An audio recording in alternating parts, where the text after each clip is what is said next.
आज हम लोगों को हंस हंस कर पढ़ना है, या यूं कहा जाए आज हम लोगों को जीवन के सबसे खुशनुमा पल के संबंध में आज हम लोगों को पढ़ना है। अब तक हम लोग यही पढ़ते आए अपने गुरुजनों से, अभिभावकों से कि ग्रहण दो होते हैं, एक सूर्य ग्रहण और एक है चंद्र ग्रहण। जब सूर्य और पृथ्वी के बीच चांद आ जाता है तो सूर्य ग्रहण होता है, और जब सूर्य और चांद के बीच पृथ्वी आ जाती है तो चंद्र ग्रहण होता है।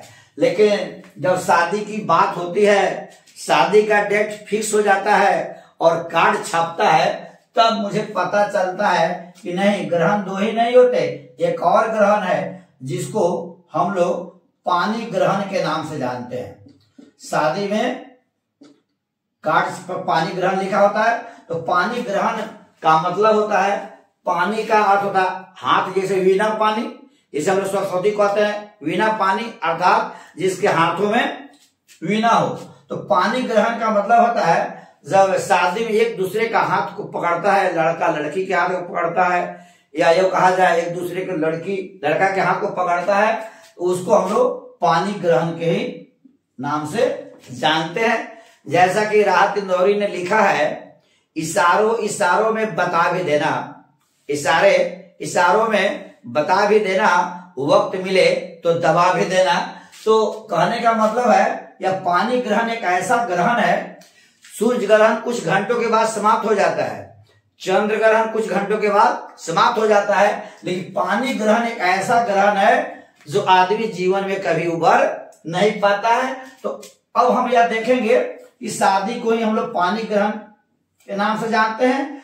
अब हम यह देखें कि शादी के पहले मुझे किन किन बातों का ध्यान रखना पड़ता है।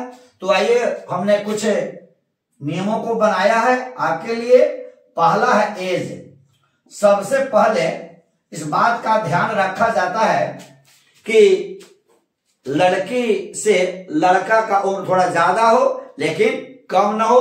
तो सबसे मेरा पहला पॉइंट है एज। एज का ध्यान रखा जाता है, एज बहुत बड़ा फैक्टर होता है। कभी भी आपने ऐसा ना सुना होगा कि लड़की से लड़का का उम्र कम है, ऐसा हम लोगों ने अभी सुना नहीं है।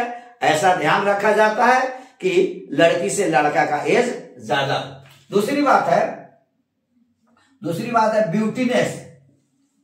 दूसरी बात है ब्यूटीनेस। यह ध्यान रखा जाता है, हर लड़का वाला चाहता है कि मुझे अच्छी बहू मिले, और लड़की वाला भी चाहता है कि जो मेरी लड़की अगर सुंदर है तो उसे सुंदर भी सुंदर लड़का मिले। तो सुंदरता का बड़ा ही ध्यान रखा जाता है। तीसरा है, यह सबसे बड़ी बात है, कैरेक्टर। क्या है? जिसको हम लोग चरित्र कहते हैं। तो शादी के समय इस बात का ध्यान रखा जाता है, बड़ी ही छानबीन की जाती है। लड़की वाला भी चाहता है कि हमको जो दामाद मिले वह चरित्रवान हो, और लड़का वाला भी चाहता है कि जो लड़की मुझे मिले वह चरित्रवान मिले। चौथी बात है डिसिप्लिन। सब लोग चाहता है कि अर्थात लड़की वाला भी चाहता है कि जो मुझे लड़का मिले, दामाद मिले, वो अनुशासित हो, और लड़का वाला भी चाहता है कि जो लड़की मिले वह भी अनुशासित हो। पांचवी बात है, आज शिक्षा का जमाना हो गया है। अगर लड़का पढ़ा लिखा है तो यह चाहता है कि जो अगर मेरा बेटा पढ़ा लिखा है तो लड़की भी मुझे शिक्षित मिले, और लड़की वाला भी चाहता है कि लड़का भी मुझे मिले तो शिक्षित मिले। छठी बात है फैसिलिटी।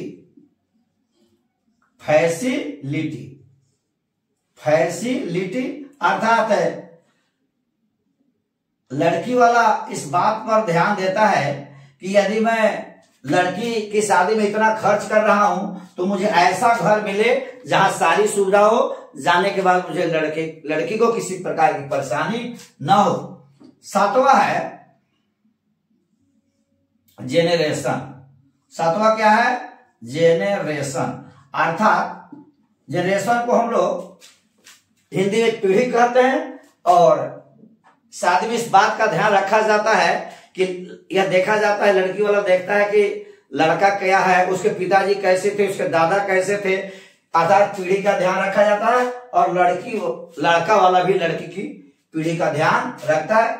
और यह हुआ जनरेशन। आठवां है हेल्दी। आठवां है हेल्दी। आठवां है हेल्दी, अर्थात यहां स्वस्थ चाहिए। हर कोई चाहता है कि लड़का भी स्वस्थ हो, तो लड़की वाला भी चाहता है लड़का स्वस्थ हो, तो लड़का वाला भी चाहता है कि जो मुझे बहू मिले या लड़के की जो पत्नी मिले वह स्वस्थ हो।